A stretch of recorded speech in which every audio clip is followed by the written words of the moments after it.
আর আমরা বলছিলেন যে আমাদের ফ্যামিলি কার্ড দিবেন, তাই আমরা এই জন্য আপনার কাছে আসছি। ফ্যামিলি কার্ড চাই, গার্মেন্টসে চাকরি করতে।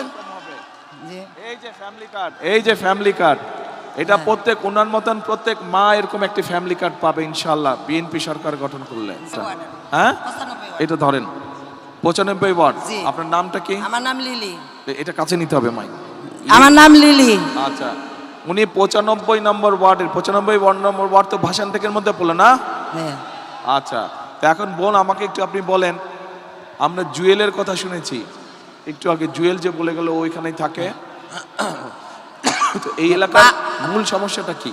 জি, এখানে স্যার কি করতে হবে? বিএনপি ইনশাআল্লাহ সরকার গঠন করলে, আমি ইনশাআল্লাহ আপনাদের ভোটে জিতলে কি করতে হবে, মূল কাজটা কি করতে হবে?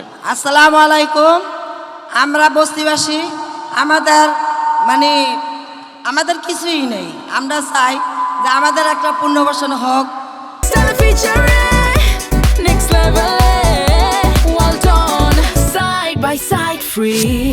আর আমরা বলছিলেন যে আমাদের ফ্যামিলি কার্ড দিবেন, তাই আমরা এই জন্য আপনার কাছে আসছি।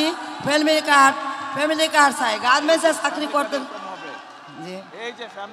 এই যে ফ্যামিলি কার্ড এটা প্রত্যেক ওনার মতন প্রত্যেক মা এরকম একটি ফ্যামিলি কার্ড পাবে ইনশাআল্লাহ, বিএনপি সরকার গঠন করলে।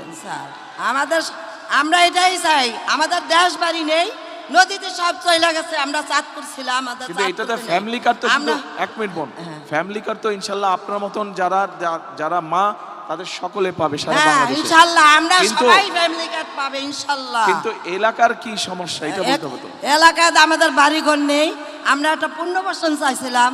যদি আমাদের পুনর্বাসন দেন তাহলে আমরা সবাই আর কি আনন্দ পাবো, খুশি পাবো। আপনার যদি আমরা ভোট যদি জয়যুক্ত করতে পারি তাহলে আমাদেরকে পুনর্বাসন দিবেন। তাহলে জয়যুক্ত করেন। জয়যুক্ত ইনশাআল্লাহ করব। আমরা বিপুল ভোটে পাস করব। আমরা দানের শেষে পাস করব।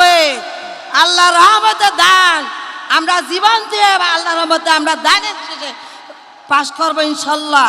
তাহলে আপনার এলাকার মূল সমস্যাটা কি? তাহলে পুনর্বাসন। হ্যাঁ, পুনর্বাসন আমাদের ঠিক।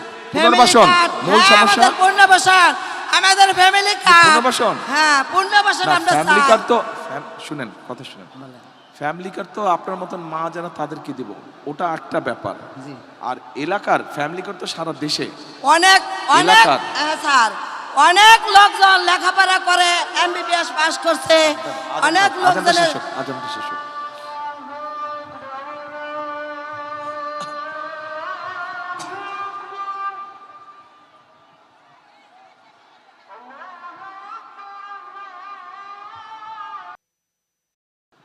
ঠিক আছে। এবার মা বলেন আর কি বিষয়? আসসালামু আলাইকুম। আমাদের এইখানে আমার ছেলেই লেখাপড়া করা মাস্টার্স পাস করছে। আমাদের চাকরি দেওয়ার কথা বলছিল, অনেক জায়গায় আমরা গেছিলাম, আমার ছেলের চাকরি হয় নাই। আমরা অনেক লোকজন আছে, অনেক যুবক আছে লেখাপড়া করে চলতেছে, চাকরি দেওয়ার কথা বলছিল, কোনো চাকরি দেওয়া হয় নাই। আপনার কাছে আমাদের অনুরোধ, আর সবাইকে তো আপনি চাকরি দেবে, যারা শিক্ষিত, যাদেরকে চাকরি দেওয়ার জন্য আমি অনুরোধ জানাচ্ছি। আপনি চাকরি দিবেন। আমরা 95 ওয়ার্ডে আমরা ইনশাল্লাহ জয়যুক্ত করব ইনশাল্লাহ। আমরা বিপুল ভোটে পাস করব ইনশাল্লাহ।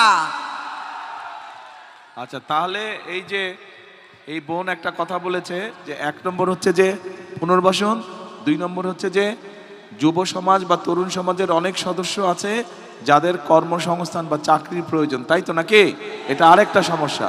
এই সমস্যা অবশ্যই শুধু ভাষান ঠিক না, এই সমস্যা সারা বাংলাদেশেই কম বেশি আছে, সারা বাংলাদেশেই আছে।